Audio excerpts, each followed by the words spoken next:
Hello, this is Cochise for Cochise Rome, weighing in on the weight classes episode 7A. This is the preview to UFC 136 that has two championship fights. Featherweight championship bout between Kenny Florian and Jose Aldo, the champion, and the lightweight championship fight, Maynard versus Frankie Edgar. Okay guys, let's get into it. Featherweight bout, Leonard Garcia versus Nam Phan.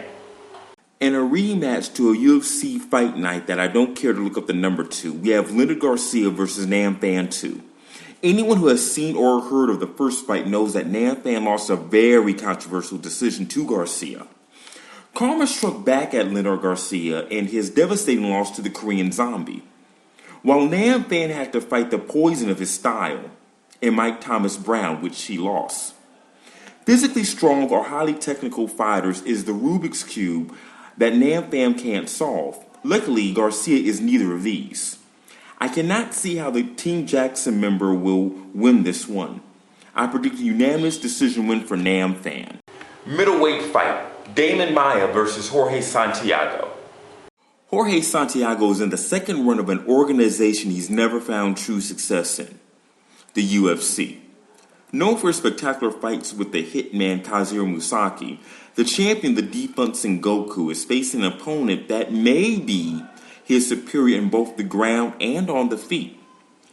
Damian Maia's last fight to Mark Munoz was a loss, though it showed a side that has to have the entire middleweight division rethinking how BJJ practitioners practice and train.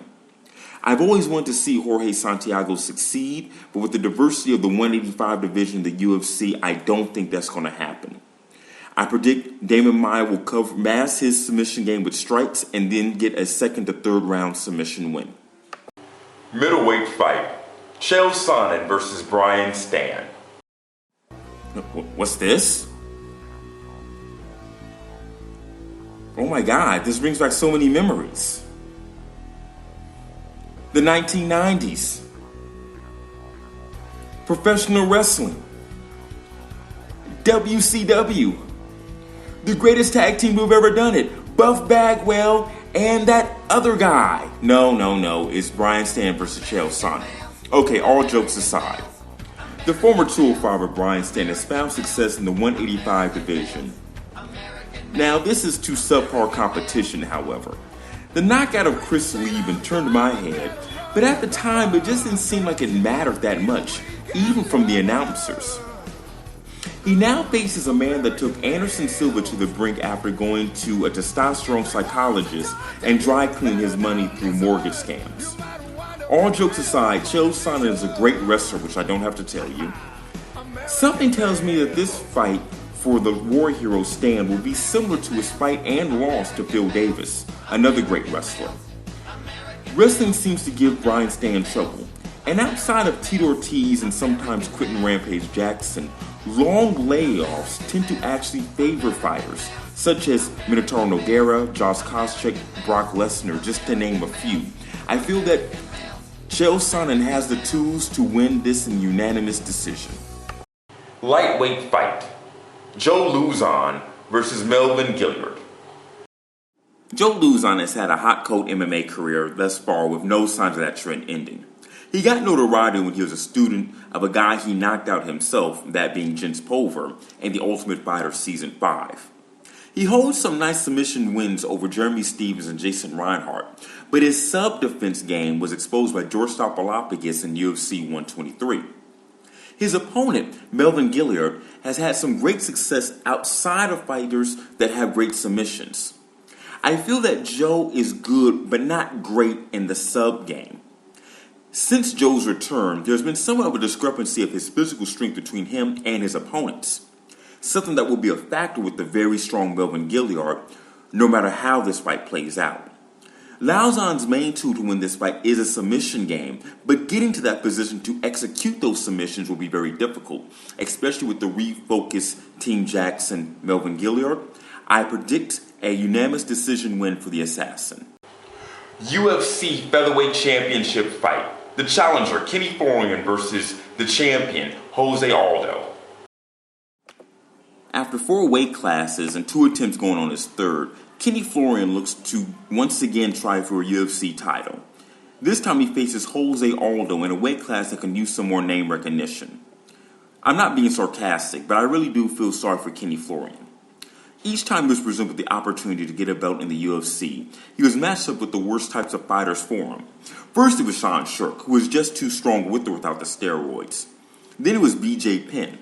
That defeat was a combination of bad game planning with all those takedown attempts, which none of them was even close to landing, and also Penn's technical skills.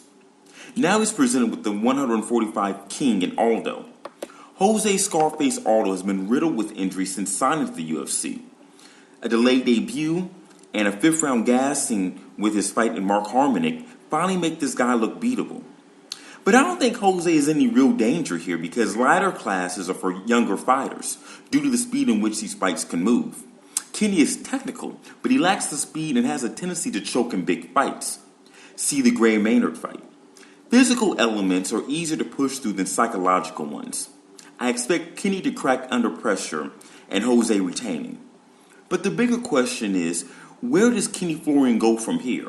I'll speak on that and weigh in on the weight classes episode B. UFC Lightweight Championship fight. The challenger, Gray Maynard versus the champion, Frankie Edgar. Third time's a charm.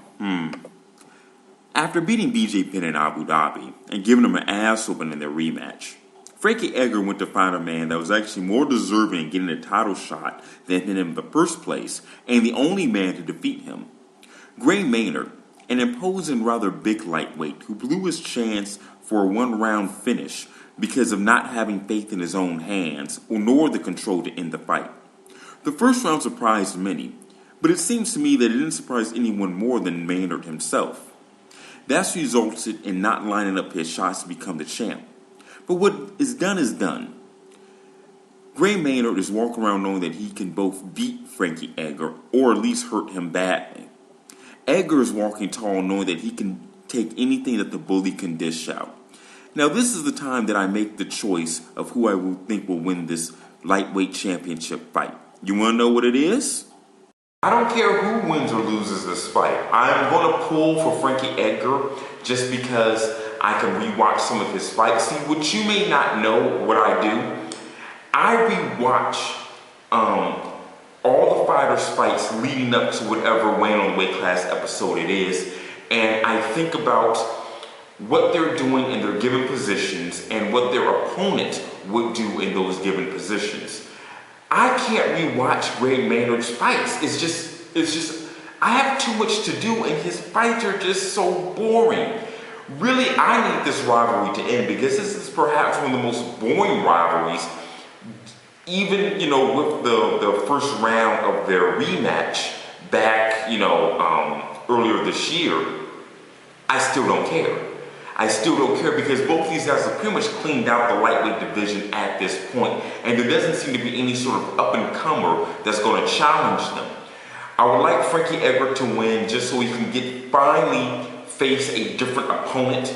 He's had his past 4 fights, he's only fought 2 guys, BJ Penn, Gray Maynard. We have to break this trend.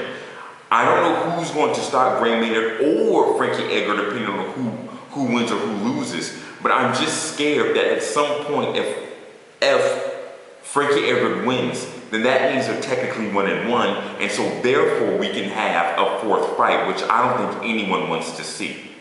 Let's put this in perspective here.